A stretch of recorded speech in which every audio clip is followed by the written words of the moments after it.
Hello students, welcome back to online math school. आज हम class 6 का हिंदी वसंत भाग 1 वह चिड़िया जो कविता के प्रश्नोत्तर करने वाले हैं, जो प्रश्नोत्तर तुम्हारे एग्जाम के लिए बहुत ही इम्पोर्टेंट होंगे। तो सबसे पहला प्रश्न है, कविता पढ़कर तुम्हारे मन में चिड़िया का जो चित्र उभरता है उस चित्र को कागज पर बनाओ।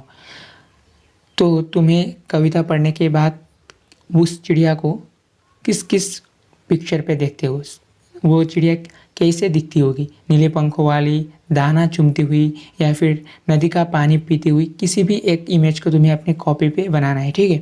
तो दूसरा प्रश्न है, तुम्हें कविता को कोई और शीर्षक देना हो तो क्या शीर्षक देना चाहोगे। उपयुक्त शीर्षक सोच कर लिखो। शीर्षक का मतलब क्या होता है, नाम। जैसे इस कविता का नाम है क्या है, वह चिड़िया जो, तो नाम या फिर टाइटल। तो इस कविता को पढ़ने के बाद तुम इसके जगह पर क्या नाम दोगे, तो हम क्या दे सकते हैं, नन्ही चिड़िया दे सकते हैं, वह चिड़िया जो के जगह पर नन्ही चिड़िया भी दे सकते हैं, संतोषी चिड़िया दे सकते हैं, गर्वीली चिड़िया इत्यादि। ठीक है, इनमें से किसी भी एक शीर्षक को तुम दे सकते हो। यही इसका आंसर। तीसरा प्रश्न है, इस कविता के आधार पर बताओ कि चिड़िया को किन किन चीज़ों से प्यार है। तो चिड़िया को दूध भरे अनाज के दानों से, जंगल या फिर खुली हवा में गाने से, और नदी से प्यार है जिसका पानी वो पीती है। ठीक है, तो तीसरा प्रश्न भी हो गया। अब चौथा प्रश्न देखते हैं, कवि ने चिड़िया को छोटी, संतोषी, मुंह बोली और गर्वीली चिड़िया क्यों कहा है। तो क्यों कहा है, चलिए इसका आंसर क्या होगा। चिड़िया छोटे आकार की है और किसी भी बात को बोलने को नहीं झिझकती है। वो अपने मन पे कोई भी बात नहीं रखती है, जो भी बात आती है वो सीधा बोल देती है। इसीलिए कवि ने उसे छोटी और मुंह बोली कहा है, मुंह बोली। ठीक है, वो अपने मन पे कोई भी बात नहीं रखती, सीधा बोल देती है, और छोटे आकार के होने की वजह से कवि ने उसे छोटी कहा है। और कोई भी बात मन पे नहीं रखती है, इसलिए कवि ने उसे मुंह बोली कहा है। ठीक है, और वह संतोषी स्वभाव की है, अतः कवि ने उसे संतोषी कहा है। वो जो भी चीज़ पाती है उसी से संतुष्ट रहती है, इसीलिए कवि ने उसे संतोषी कहा है।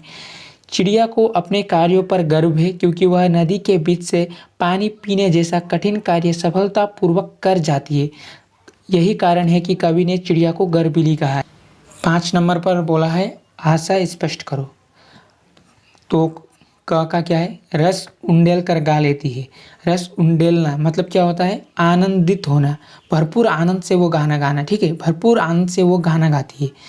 तो इसका उत्तर क्या होगा, इस पंक्ति में चिड़िया बंधन मुक्त और खुश होकर इतना सुंदर और मीठा गाती है मानो उसने सारा रस गाने में उंडेल दिया। वो इतना खुश होकर गाती है कि उसके अंदर जितना भी आनंद है वो उसे बाहर निकाल कर आनंदित होकर गाती है। इसका आशा यही होगा।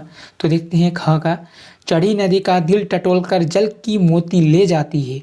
तो इसका उत्तर क्या होगा, इन पंक्तियों में चिड़िया की कार्य कुशलता को दर्शाया गया है। वह जल में स्थित मोती को भी ढूंढ लेती है, अर्थात वह तेज बहती नदी से भी पानी पी लेती है। ठीक है, तो ख का भी हो गया। अब मैंने कुछ इंपॉर्टेंट प्रश्नोत्तर रखे हैं जो कि एग्जाम पे पूछे जा सकते हैं।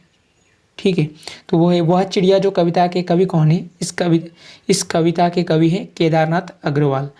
दूसरा है, चिड़िया आनंदपूर्वक क्या खाती है। चिड़िया आनंदपूर्वक दूध भरे ज्वार के दाने खाती है। तीसरा है, चिड़िया के पंख के रंग कैसे हैं। चिड़िया के पंख के रंग नीले हैं। चौथा है, चिड़िया कहाँ से मोती ले जाती है। चिड़िया नदियों के उफनते जल से मोती ले जाती है।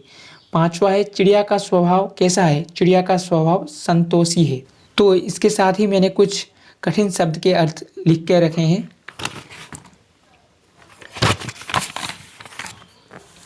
जो कि है दूध भरे। दूध भरे का मतलब होता है कच्चे अधपके दाने।